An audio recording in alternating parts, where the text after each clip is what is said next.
the fall of the Sheikh Hasina government in Dhaka, how do Bangladeshis view India? Equally importantly, how do they view the monsoon revolution that has dramatically changed their country? Those are the two key issues that I shall discuss today with the editor of the Dhaka Tribune, Zafar Sobhan. Mr. Sobhan, I want to discuss with you certain important points that you've made in a recent article headlined 10 Things India Needs to Know About Bangladesh. First, you say, and I'm quoting, the Bangladeshi people hold India squarely responsible for everything they have suffered in the past decade of increasingly autocratic Awami League misrule. The reason, you say, is simple. Everyone knows that it was India who propped up and supported the Hasina regime, batting for it internationally, being the first to recognize its bogus elections, soft-pedaling its dictatorial nature, and defending and protecting it at every turn. For those who are unfamiliar with your view, could you explain your viewpoint a little bit more fully? I'd be happy to, and thank you, Mr. Thapar, for having me on your show. So, in answer to your question, for the past decade, in 2014, 2018, and 2024, we had elections, and none of these elections were genuine. They were either rigged or one-sided. And in every one of these elections, it was India who provided the diplomatic cover for the Bangladesh government. Beyond that, over the course of the last decade or so, it has been India who has strongly supported Bangladesh, and this support has been what has insulated Sheikh Hasina from the consequences of her misrule.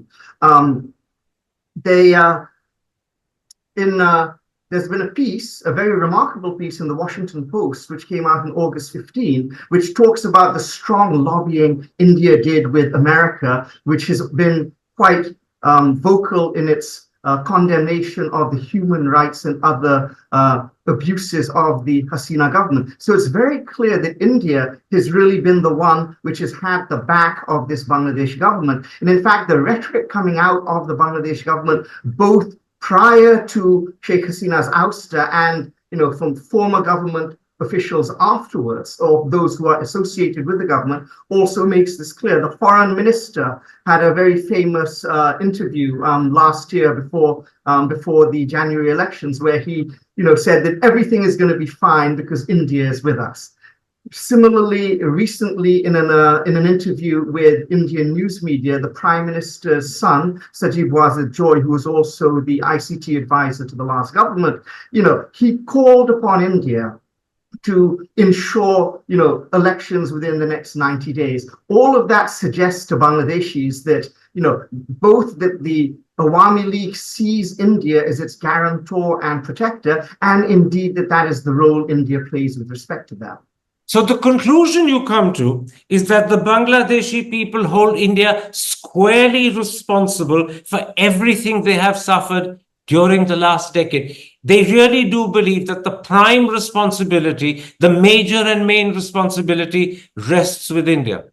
Well, yes and no. I mean, the prime responsibility, of course, rests with Sheikh Hasina and her government in her misrule.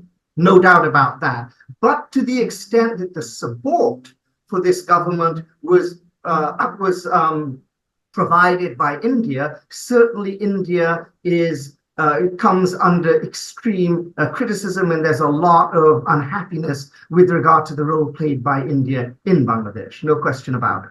So does that mean, Mr. Sobhan, that today the way India is viewed in Bangladesh is very similar to the way America was viewed in Iran in 1979, when the Shah was overthrown and fled the country? Are the two positions fairly similar?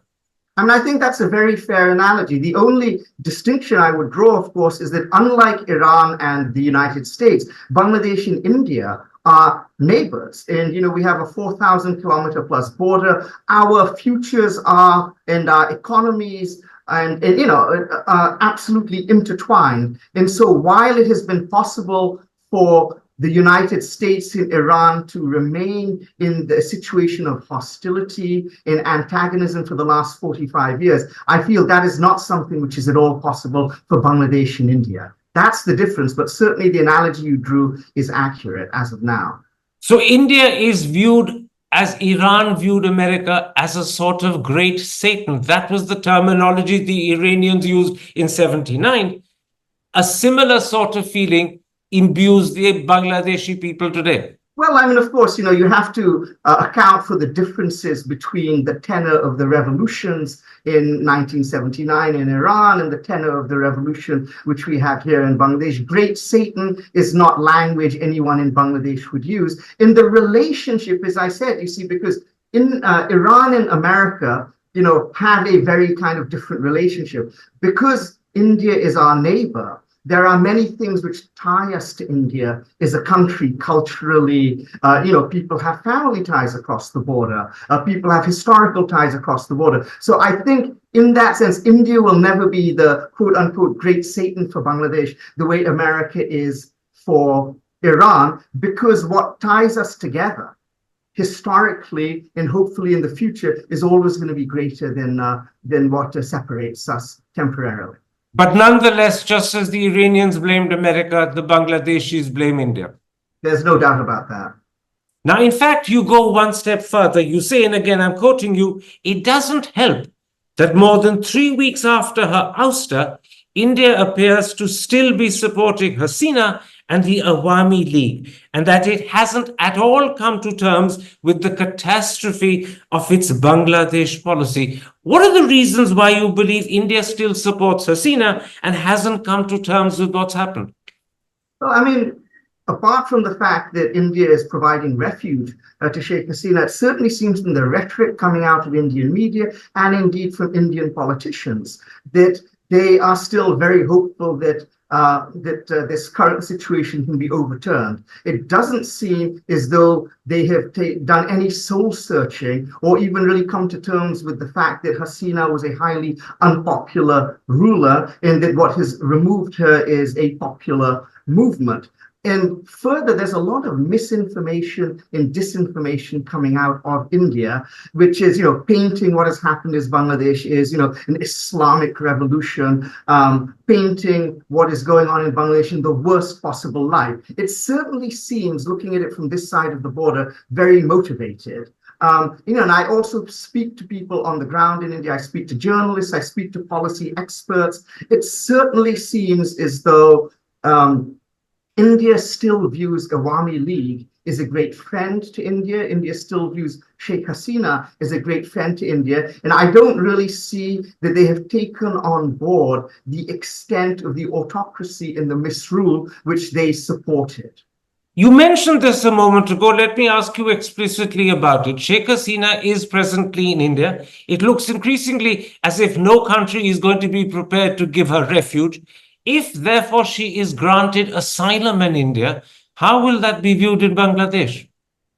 And I think it will be viewed negatively. I'm not really sort of privy to the laws and the regulations in terms of asylum and who is appropriate to receive it. But, there are going to be legal action taken against Sheikh Hasina and members of her government. People hold her very responsible for the hundreds of deaths and the thousands of maimings which have happened in the last month, from July 15th to August 5th.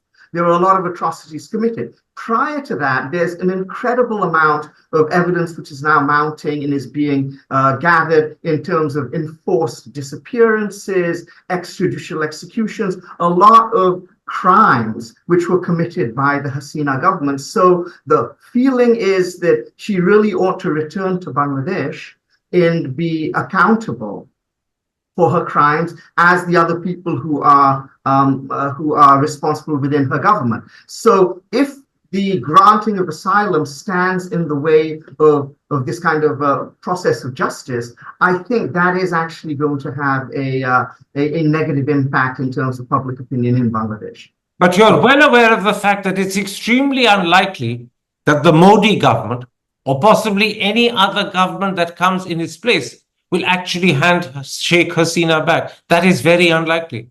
I think so. And I mean, I also think Bangladesh has to be, what is the word, realistic when it also looks at that, because as you say, at the end of the day, regardless of what the imperatives are within Bangladesh, I don't see it happening. And so perhaps that is something which we in Bangladesh are going to have to set our stomach for. But the salient point here is if that doesn't happen, it is certainly going to have an impact on Indo-Bangladesh relations. And what India will then need to do is then they will understand that they are going to need to take other steps in order to win the confidence of both the interim government, whatever future government we have in Bangladesh, as well as the Bangladeshi people. Certainly, returning Sheikh Hasina to Bangladesh may be a step too far, but it should be recognized the impact that is going to have. So what you're also saying is that when and if Bangladesh asks formally for Sheikh Hasina's extradition,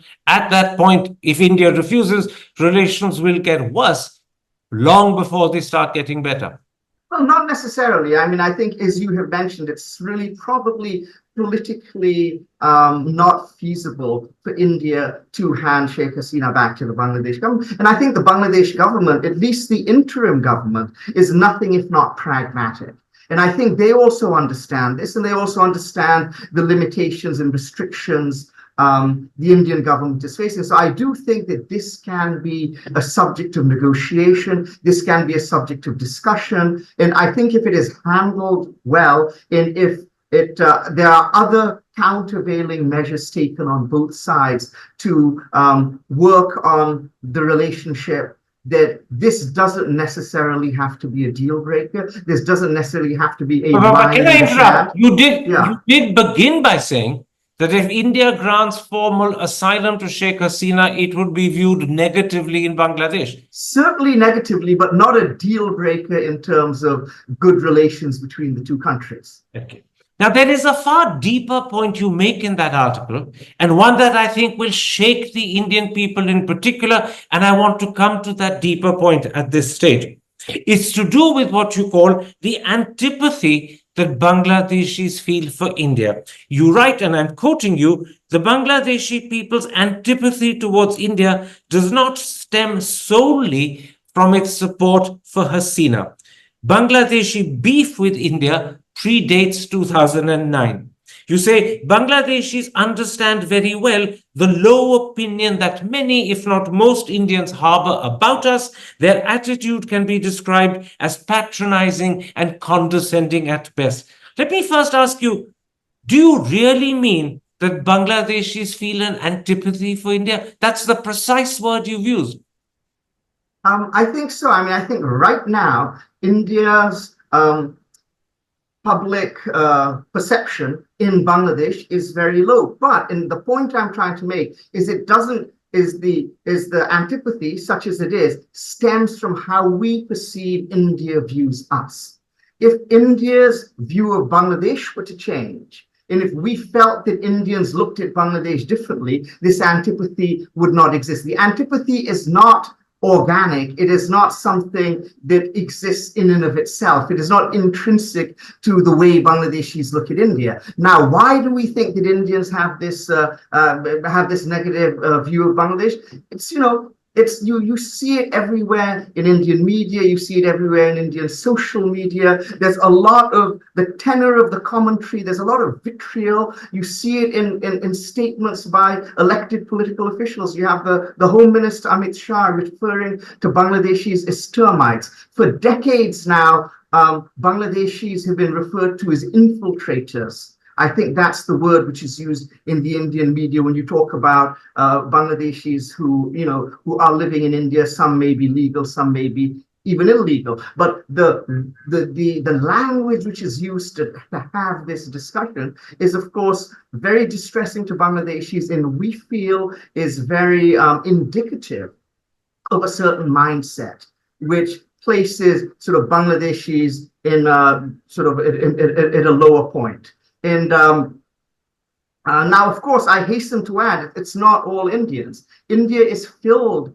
with well-meaning people, heterodox thinkers who, think very well of Bangladesh. I myself went to high school in India in the 1980s. I have many friends in India. And in fact, almost all Bangladeshis have some connection to India. Many Bangladeshis go to India for medical tourism. Many Bangladeshis go to India for most Bangladeshis, if there's one foreign country they have been to, it will have been India. So it's a complicated relationship, but certainly there is a feeling in Bangladesh, and it is exacerbated by what we see in the media and on social media, that India doesn't quite look at Bangladesh as an equal partner. It doesn't quite look at us as equals. So what you're saying, and I'm just repeating it for the audience so they fully understand you, but what you call the patronizing and condescending attitude that Indian officials perhaps in particular have, the fact that the Home Minister once publicly referred to Bangladeshis as termites, the fact that officially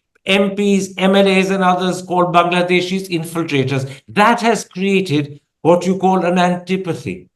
Well, absolutely. And I think it's very natural. I mean, the hostility towards Bangladeshis, in fact, vitriol and hostility towards Bangladeshis is in fact a big part, certainly in West Bengal and in the northeastern states. It's a big part of the politics of that region. Now, it's possible that in parts which are further away from Bangladesh, like in South India, I suspect that probably there you don't have this kind of rhetoric and you don't really have this kind of feeling. But certainly over the past few decades, this is something which has become very apparent to us in Bangladesh. And of course, as Bangladeshis, we're very aware of what goes on in India. We consume Indian media. Can I interrupt and ask this?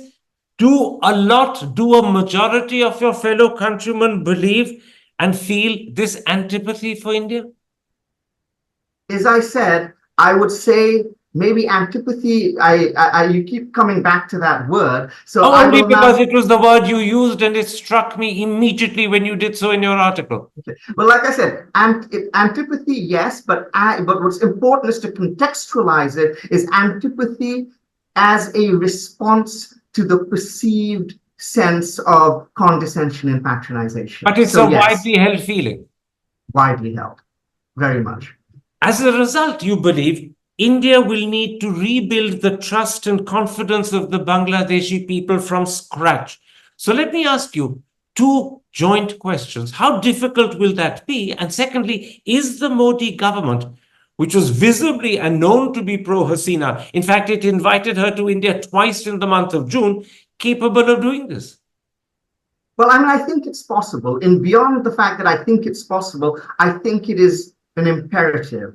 Bangladesh does not want enmity with India. Frankly, we can't afford enmity with India. And I don't think India, for that matter, can afford enmity with Bangladesh. We have to resolve these differences between our two countries. This is something that has to happen. There is no way forward for Bangladesh and India except through mutual cooperation. And I think that much is understood. So that being the basic premise of what I'm saying, I think it is possible, but the impetus has to come from India. I mean, I think what you need is an acknowledgement of error in terms of, and I think that's maybe very difficult to do. You have to look at the policy, your foreign policy, your strategic policy of the last decade and understand that it's been a failure. But I think now the time for a reckoning has come. And I think with that reckoning, there can be an opportunity for a new beginning. And I think you do believe there is need for what you call an acknowledgement of error.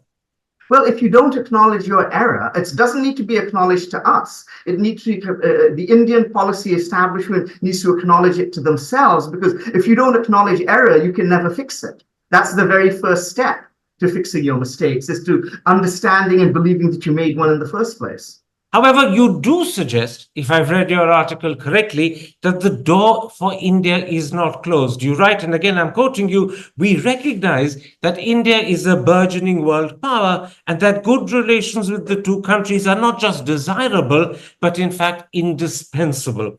We also understand that the ties that bind our two countries are far greater than those which divide us. But the answer, you say, is to build a relationship with the Bangladeshi people, not with any one government, and certainly not with any one leader. And I think that's exactly right. And I think that has actually been the policy failure of the Indian government these last 10 years, is they have felt that if they have a good relationship with the Sheikh Hasina government, that will solve all of their problems in Bangladesh. And I think that's a very short-sighted and blinkered view. Prior to this, I had noticed that, people-to-people contacts and people-to-people efforts between India and Bangladesh were much more emphasized, more track to diplomacy. And what I saw in the last decade is these were de-emphasized in favor of just government to government contacts. And I think that's been a mistake. So what I would suggest the way to do this is to reopen, student exchanges, journalism exchanges. Bangladeshis, as I said, come to India for medical tourism. They come to India just to, if you want to visit a foreign country, India is going to be the first place you'll go. People love to go shopping in Kolkata. They love to go up to the mountains in Darjeeling. That exists. And if these kinds of relationships, which once upon a time were actually very central to the Indo-Bangladesh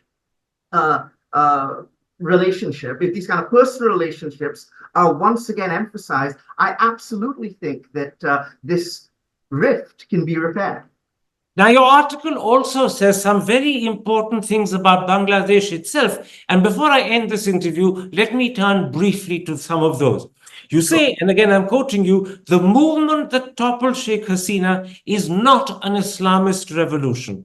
The students at the forefront of the movement are Democrats, and they wish to see a truly democratic Bangladesh. In contrast, there's a fairly widespread view in India that the Bangladesh Nationalist Party and the Jamaat-e-Islami are behind what's called the Monsoon Revolution. You're saying to me that is a misperception, that is wrong.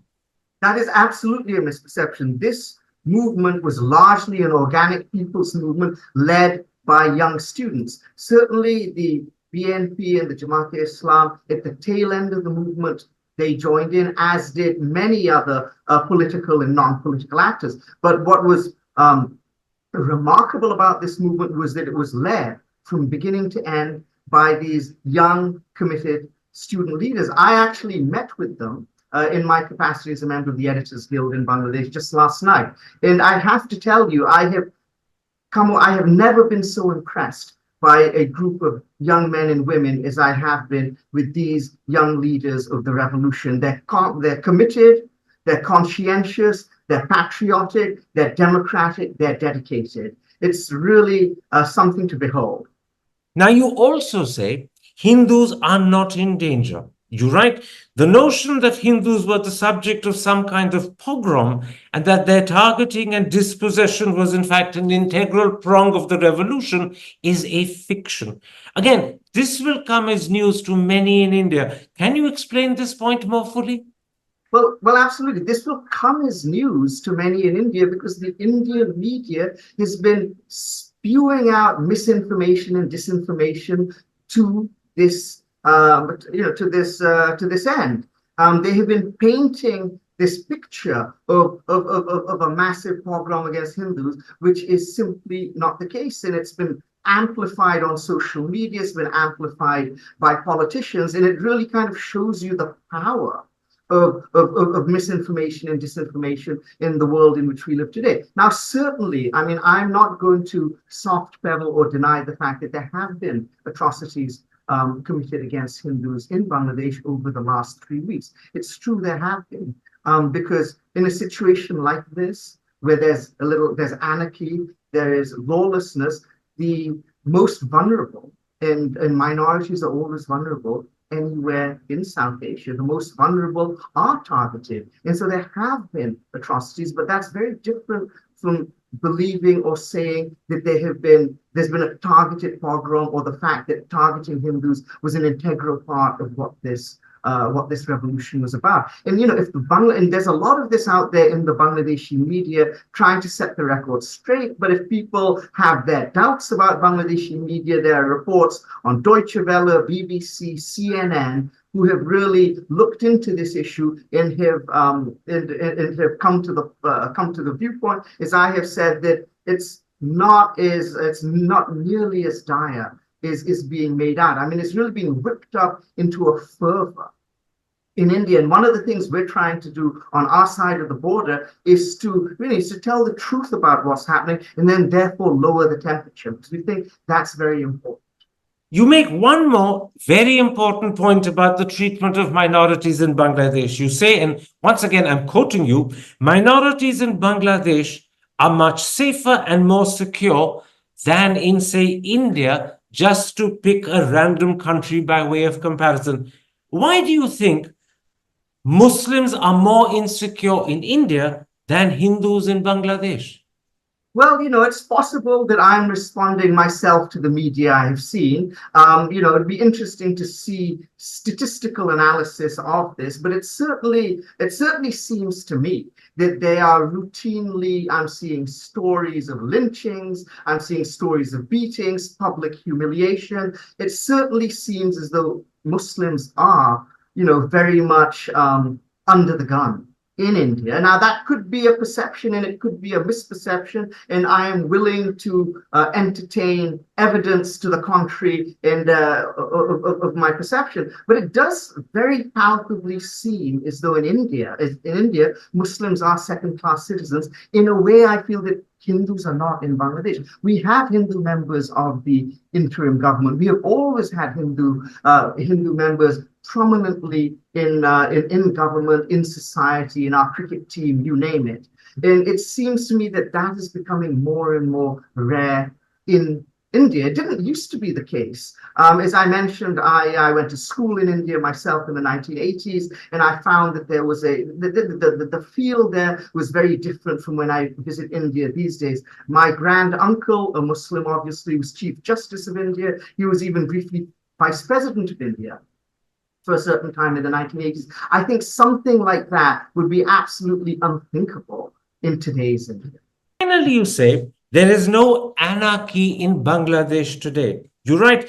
With the interim government under Dr. Yunus in place, things are becoming more stable and secure every day. Things are slowly but surely returning to normal.